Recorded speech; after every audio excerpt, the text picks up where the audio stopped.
Hi, let's paint this wonderful sunset scenery by Jake Welrick from unsplash.com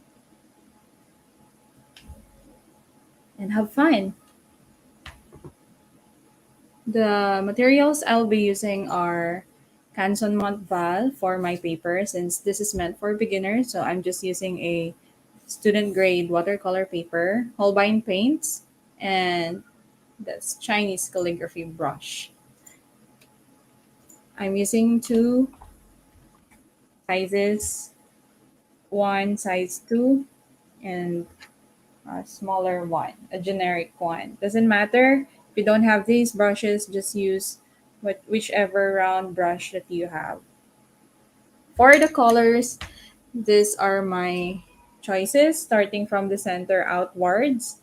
So we'll have shell pink, quin red, quin magenta, moving on to the top part, carbazole violet, and cobalt blue. And later, since this is for beginners, we'll be using titanium white to define the clouds.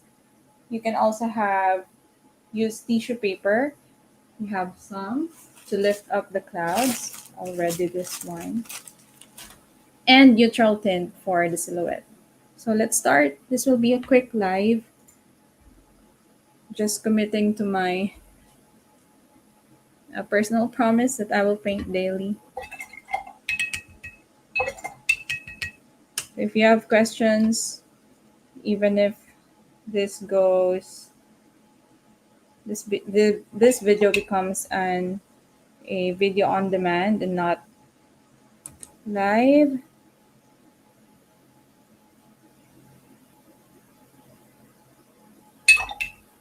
just post them in the comment section below.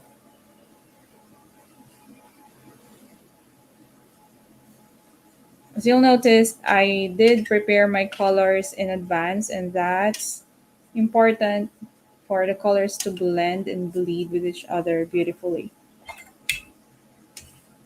And lastly, my blue.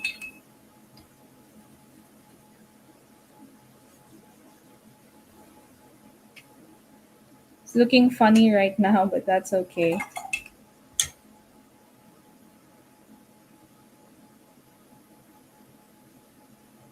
Clearing the center.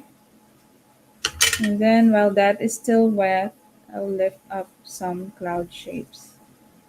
So just let the tissue paper do its thing. You don't really have to control the shape of the clouds.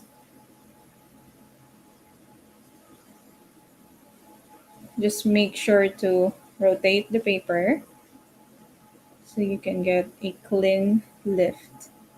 Again, this is Canson Montval paper. Usually I go for Arch or Baohong, Meeden Baohong watercolor paper. But I wanted to show you what a student grade paper like Canson Montval, what it looks like to work with this one. So while waiting for that to dry, I will ready my neutral tint mix. I consider this suitable for beginners since you'll only just be working with two layers, the background layer and the foreground, and that's it.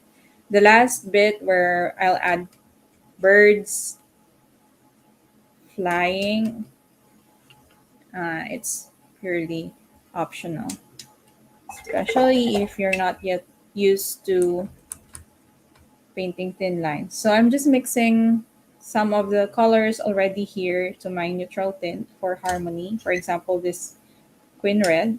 This is Queen Red by Holbein. It looks different from Mijello, Mission Gold's Queen Red and Daniel Smith's Queen Red. It's more on the pink side. Okay, I'm mixing that. And then my paper is still wet. I think it's about the right time that I soften some of the edges of the clouds. So you can see there are rays.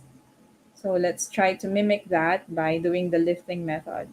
So what I did is I just rinsed my brush clean, pat it dry with a rag. I have a rag here or toilet paper, and then just drag it across. It's fairly easy to lift colors from this paper. So I like how that looks. No need for this to be perfect. I'm just dragging it out. Make sure to rinse it in between the lifting.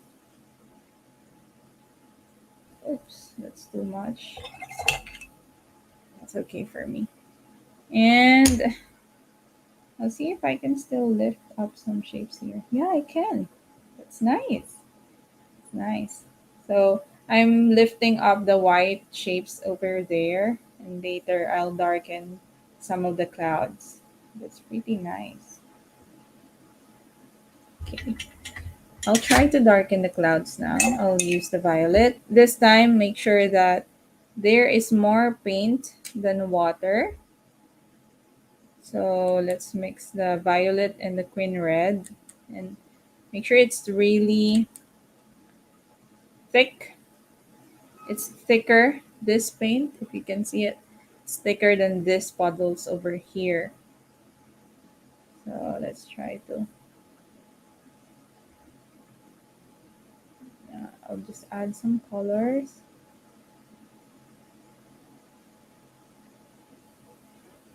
Here. Pretty satisfied with that.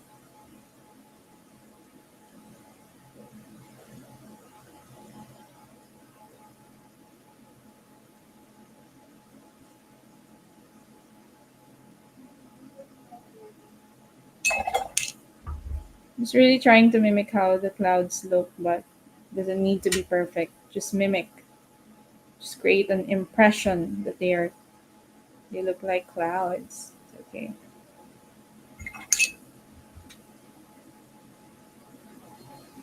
That's it. Now I'll try the neutral tint at the bottom. Yeah, it doesn't spread that much, even if my paper hasn't completely dried yet. So I think I can go ahead and work on the foreground now. So you'll see there are pine trees, there are silhouettes of what's that? There seems to be a structure over there. No need to perfectly copy that. And here's a trick that you can do. Hold your brush like this upright, and you can use the tip for the details. Those spikes right there, you can use the brush in this manner. Or tap, tap, tap. And that's it. The reference photo will serve as a reference photo. You have the artistic license to just edit what you see and paint what you want to paint. So there. I am just using the tip of the brush and tapping it. Okay.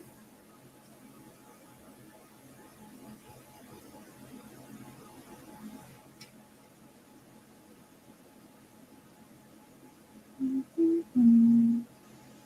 If you have any suggestions or requests on what you want to paint during this quick live sessions, just feel free to use the comment section below.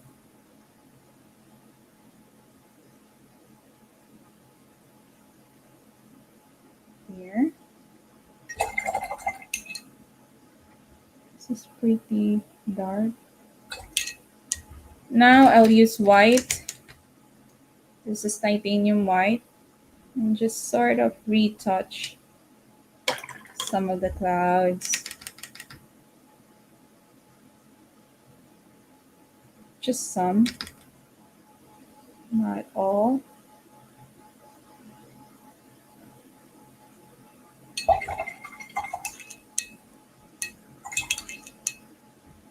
Pretty pale now that it has dried. This part here where I used shell pink and quin red, that's fine with me. And where I will place the birds, I will just use a darker version of that color. So for example, I'll paint a bird here. That's quin red, so here's a darker quin red.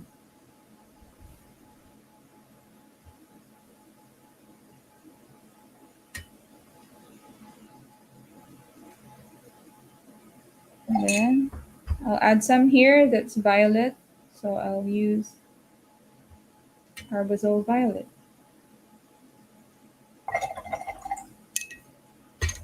Let me also darken some parts for here.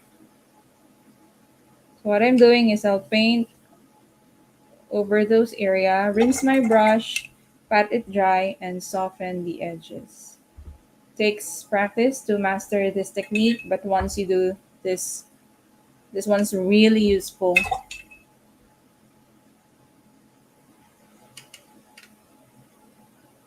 Really, really useful. Oops.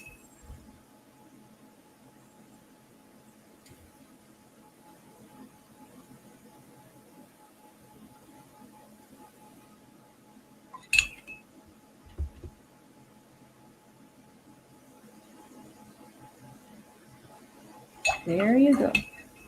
So that's a simple watercolor sunset for beginners. You will see how it looks like when I update the thumbnail of this video. But here you go. There. That's it for tonight. Goodbye.